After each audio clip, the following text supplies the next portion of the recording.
What is good, everybody? Nathan Lombardo here with Lambo Media, with my co-host Christian Bergman on the Walk It Off podcast, brought to you by Lambo Media.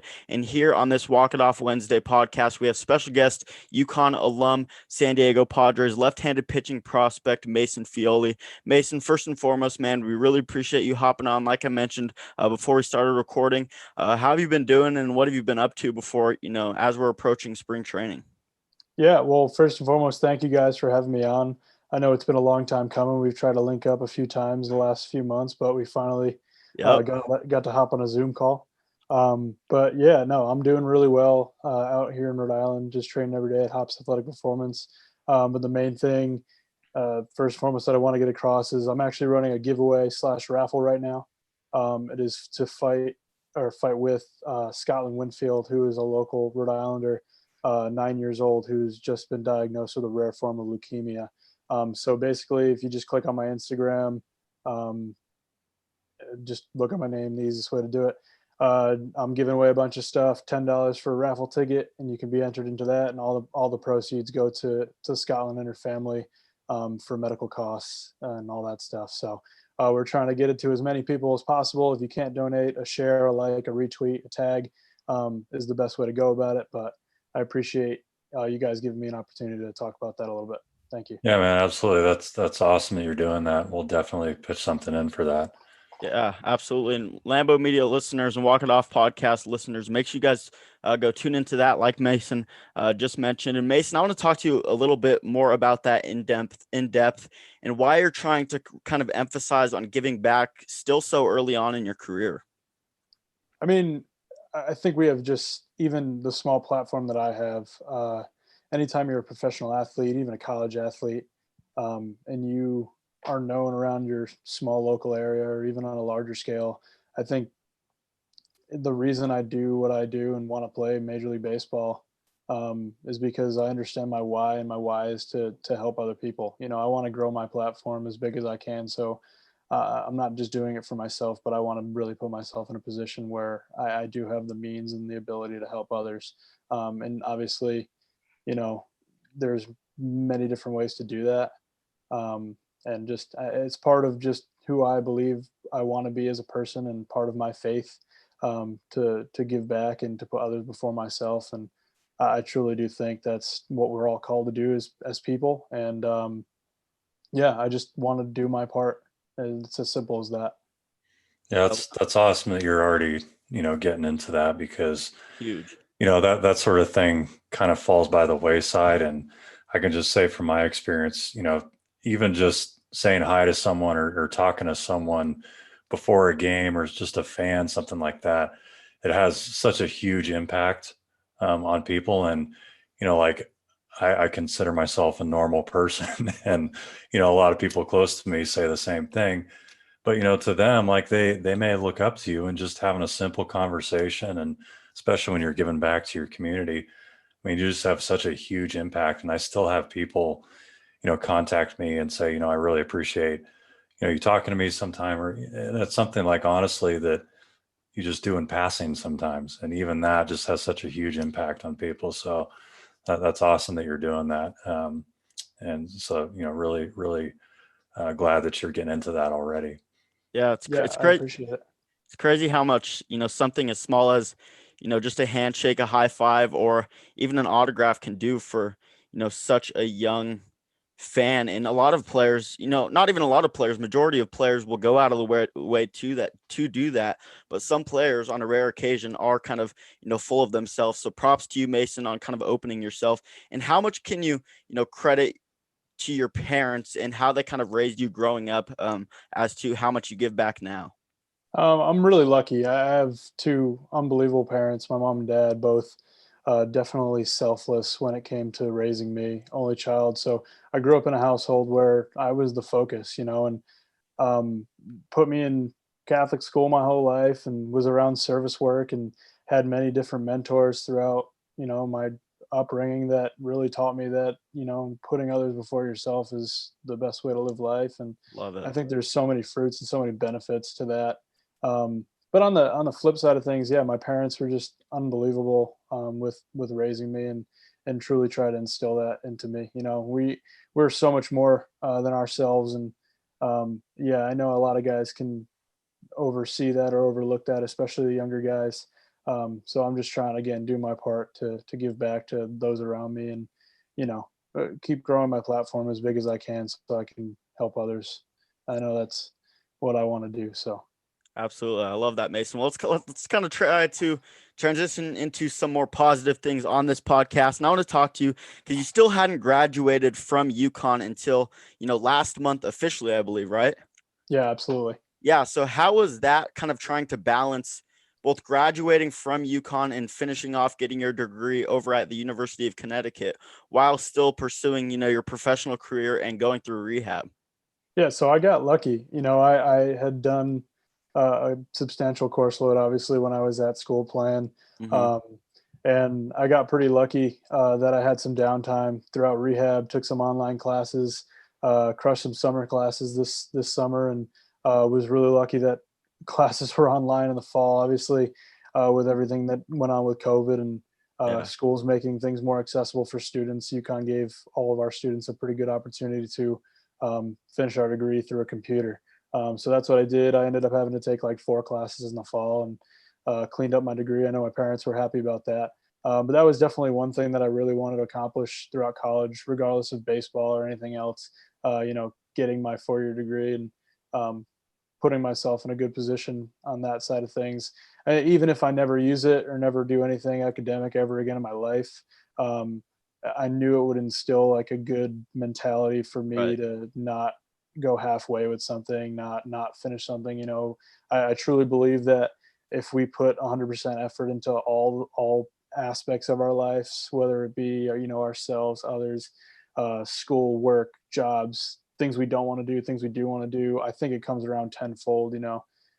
If your ability to do something that you don't really want to do, or that's maybe not be your first and foremost interest, and you can still do that with that top fleet mentality, it's definitely easier to apply that sort of attitude, effort, concentration to playing baseball or Yeah. whatever you want to do or strive to go after. So that Hmm. was definitely part of my reason for I got to get this degree. Right. Did that relieve a lot of, stress and weight off your shoulders when officially graduating and getting that out of the way? Yeah, it was awesome. I mean, my parents were again happy about that, and my whole family was. My girlfriend's actually a UNC Law, and she's a UConn alum, and she kind of kept poking me like, "Hey, when are you gonna finish? When are you gonna finish?" I'm lucky to have her around to help me out, but yeah, no, it's definitely a huge weight off the shoulders. It's nice to have something done and not have to look back in 10 years, or Right. when it's time to go get it, it's already there for you. So. Right. And you mentioned, how beneficial it was for you to, be able to focus on graduating from UConn while, the COVID period and, being able to focus on not only that, but rehab as well. How beneficial, obviously it sucks for everyone and, you don't hope upon, something like a global pandemic to come about, but how beneficial was that for you to have that COVID period where there was no minor league baseball because it kind of helped you to focus on your rehab and only rehab rather than worrying about falling behind the rest of the guys. Yeah, it was huge, and I hate to use something such as a pandemic as a positive Right. personal triumph, but I was in Arizona during rehab, and I was struggling. It was difficult being away from home and living on your own, and going through TJ and stuff like that. My first like few months of throwing, like I couldn't throw the baseball. I was just almost like had like sort of like the yips and just Yeah. moving really weird. And then when they sent us home, it was like, all right, there's no rush for anything. There's no, all right, I got to be back in 12 months. I got to be back in 13 months. I got to be back in 14 months. I came home and kept kind of doing the same things that I was doing in Arizona, thinking they would, click for me, almost trying to like break a stone the same way over and over again, but it's not cracking. Um, and then I strained my lat in mid-July. And I was lucky enough to have an awesome PT, Matt Hopkins at Hops Athletic Performance, and an awesome Mhm. pitching coach, John DeRoyan. And we were able to take about a month off from throwing, got in the gym, worked on pretty much everything from PRI to just how I was moving in the gym first. And then we started a throwing program from the ground up, started literally on my knees, throwing baseballs with no shoes on, feeling the ground again.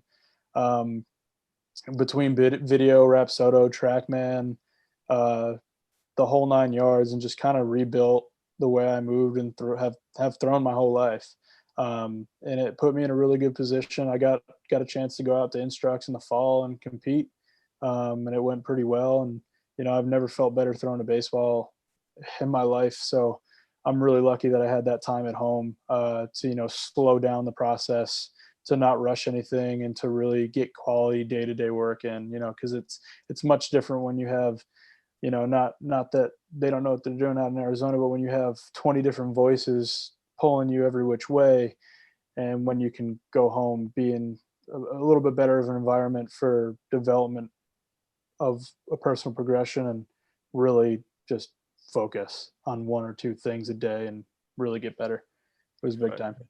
Yeah, so you touched on about 15 different things there that I'm gonna try and remember some of them. Love it. So during that time, let's go back during the summer. So you were going to school then, or I guess going to school like Yeah, online? online classes. Yeah, Yeah. during that same time. Yep. Did you feel like, you know, because I've been through not as serious of rehab as Tommy John, but I've been through rehab and it sucks. Like it's boring. You can't do normal baseball player. And did you feel like having your schoolwork uh, to do, say, in the afternoon, whatever your routine was, do you feel like you had a balance there where it was like, okay, I do my physical therapy stuff, my rehab stuff, and then I turn the page and I go do this other thing.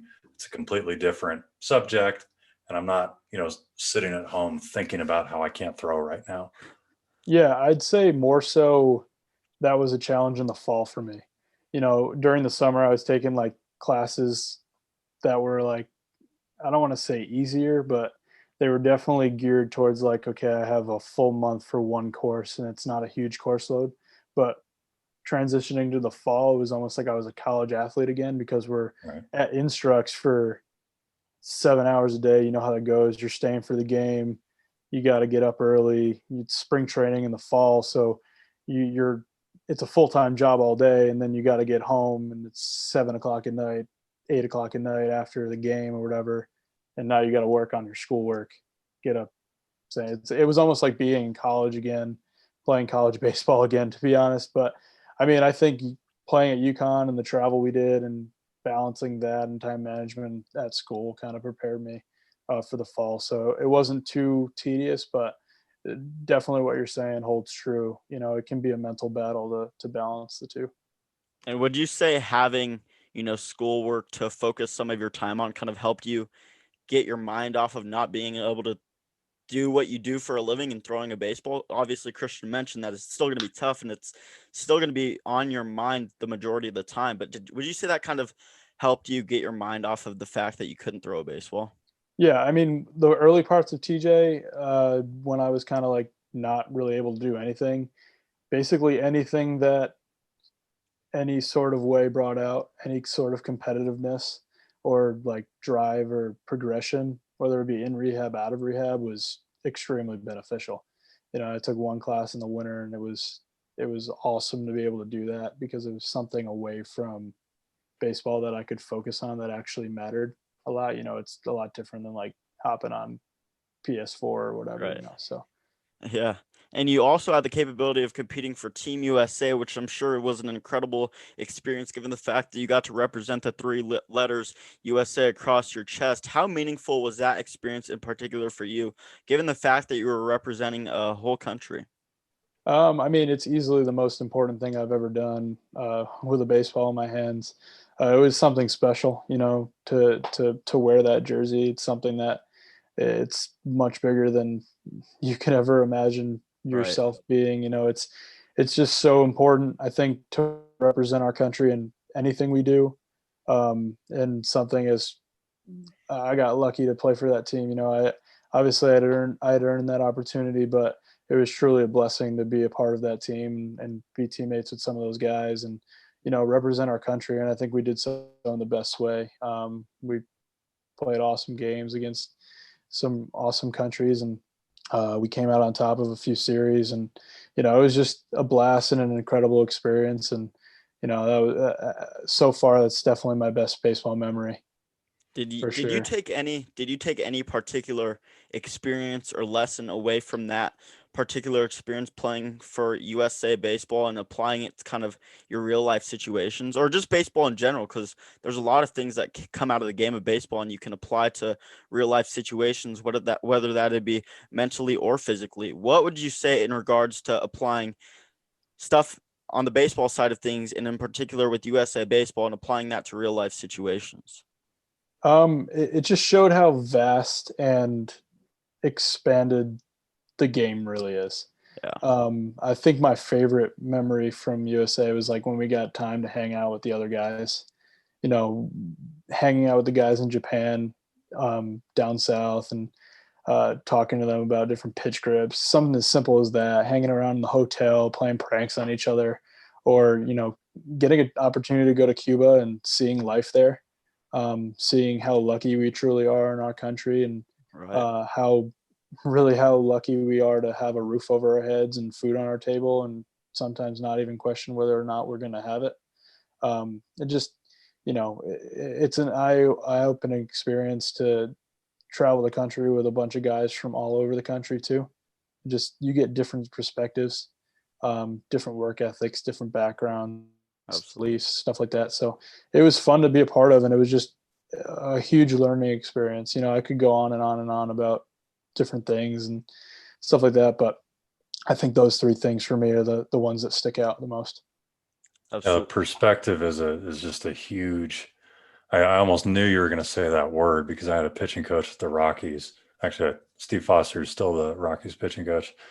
That was one of the things he used to talk about a lot was, you know, you can be in the big leagues and, from the outside looking in, it looks like you've got everything made, but you have a different perspective being there. And you could have two people in the same situation. They're going to have completely different perspectives based on their upbringing, their childhood, what's come before, where they're trying to go. So doing something, like you said, traveling around with guys all over the country and, you know, seeing what life is like outside the US and, talking with guys who don't even speak the same language, not even close. And baseball is kind of this universal language in that sense, is a really important thing and something that's pretty cool that you got to experience that so early in your career. Did you have some good foods down in Cuba? So there was the hotel had like a 24-hour diner, and we would like crush pizza and pasta and butter down there. And then they would cook for us on like flat tops at the hotel pregame. But Okay. there was one place, and I think all the guys can attest to that. Right across our hotel, there was this place that had tacos, and they were like the only thing on the menu we ordered. We would literally go and wipe out their inventory of tacos. It was like the best Cuban chicken and rice on a tortilla. Like it Simple, was just the just simple. most simple thing. But we'd all just like walk over across the street of the hotel and just crush it every single day. It'd be like 15 of us on one wave because the restaurant wouldn't fit us. And then as soon as we were done, I think like more guys would pile in. So That is awesome. What would you say? Did you notice any major differences in, how the game style was between USA baseball versus Cuba baseball and the other countries? Did you notice any major differences in game style and gameplay oh, big time. I mean, Japan had guys throwing 96 with 50-mile-an-hour breaking balls. from the So that was ground? pretty cool. Yeah, it's absurd. I mean, like we got to pick some of their brains. There's one guy lefty, like 5'6", last name Snaka, and he was teaching me in the outfield like a slow curve. And it's funny, like the pitching styles are so different. Right. But like they use their bodies to like max effort and intent, and it's just so smooth and fluid. And like the Cuban guys just play so hard. They're busting out of the box every play. Like they're trying to beat you by 20. Like even if they lose, like they're still like trying to beat you by 20, and it was fun, man. Like that's definitely something that stuck out to me the most is just the different styles of play, different situational things. But yeah, it was really cool to experience. First pitch swinging with Japan. They chase stuff, and then it's like they shrink their approach. So it's really interesting. Whereas like the Cuban guys were like they're trying to hit you 500 feet. Yeah. Well, look no further than like Puig and Yeah, Cespedes, and like that tells absolutely. you pretty much everything you Yeah, need to know there. yeah, You got Ichiro versus like a Cespedes or a Giancarlo Stanton or Aaron Judge just trying to hit bombs for Cuba, yeah. and then Ichiro on the Japan side just hitting for base hits and doubles and trying to stretch out those extra plays. But did you see as a pitcher? Did you see any submarine pitchers out there? And have you personally tried going from the side as a side angle or even from the ground up? I never have. No, I actually haven't. I can't even I can't even remember if I've ever faced maybe a few in college. Our pitching coach at UConn had a big thing. He's like, if they weren't throwing hard over the top, he'd try to drop guys down. He's actually had some guys like fine arm slots, like like 5, 6 o'clock. They Crazy. go from like 85, and then now they're like 93. So Yeah, I I mean, tried it's a dropping slight down at the end of my adjustment, but career, and I didn't pick yeah. up any velo, so it didn't work for me. Different angles, man. There was actually one kid, JT Perez. He got drafted. I forget what organization he got drafted to. He was Cincinnati's Friday guy, and we battled out 3 straight years in college. And he would just mix the angles. He was lefty, threw like 92 from here, and then he'd drop down and be like 87. And like 2 strikes was like a nightmare for hitters against him because he could throw his changeup and slider and curveball from all 3 slots. And Yeah. those guys shove it. That's crazy. And at least in the MLB, when you get there, hopefully eventually soon, at least you don't have to worry about facing that as a pitcher with them kind of trying to implement a universal DH on the NL side of things as well. Yeah, I don't want to be that guy, but I can't hit. So I think it'd make the game a little bit more competitive, give the pitcher a little bit extra to do.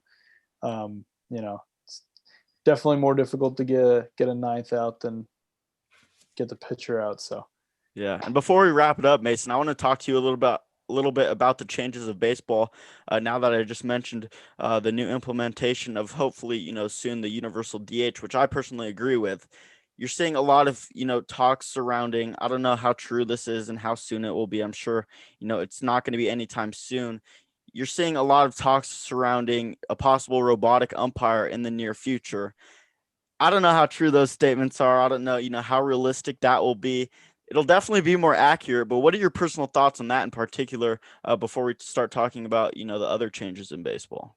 I'm kind of a hybrid believer. I think there's a time and a place for it to be installed, but I do think the robot sometimes can be a little bit inaccurate. Not everyone's strike zone's the same. If they can Right.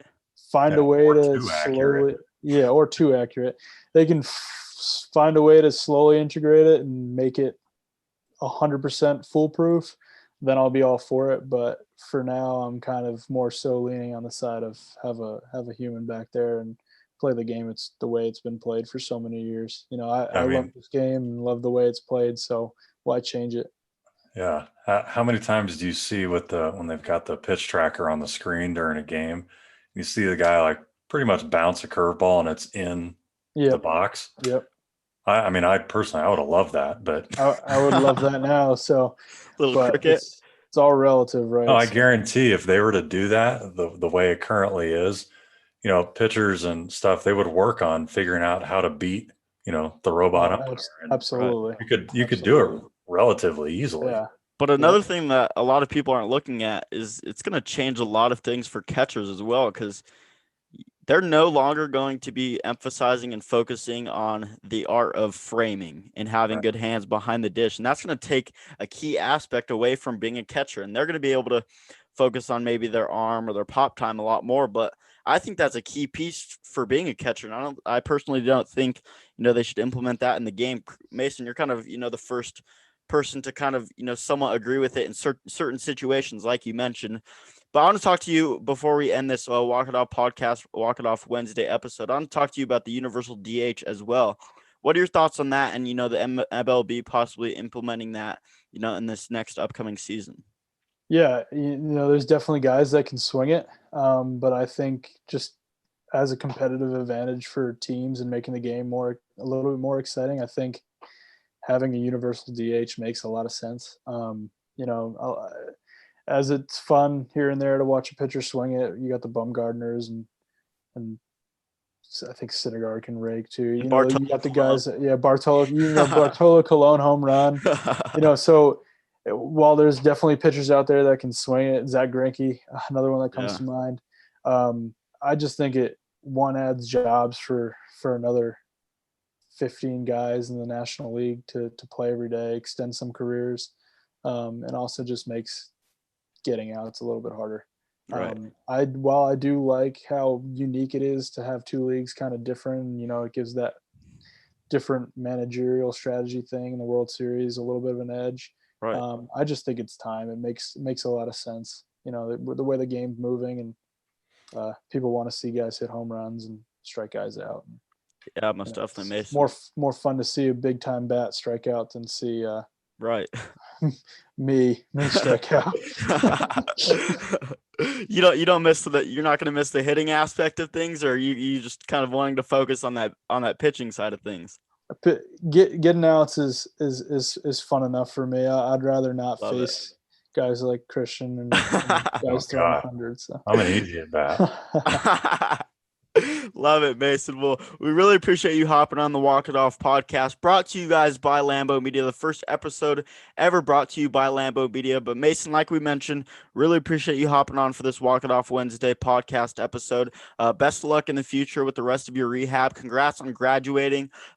Once again, all of my listeners and viewers of this Walk It Off podcast, Christian and I's, make sure you go check out Mason's giveaway on his Instagram, Twitter, all of his social platforms, and enter in that. It's all, on the post and description of his social media platforms as well. Mason, we really appreciate you hopping on, and best of luck in the future. Awesome. Thank you, guys. It's been fun talking to you. Thanks, guys. Appreciate it.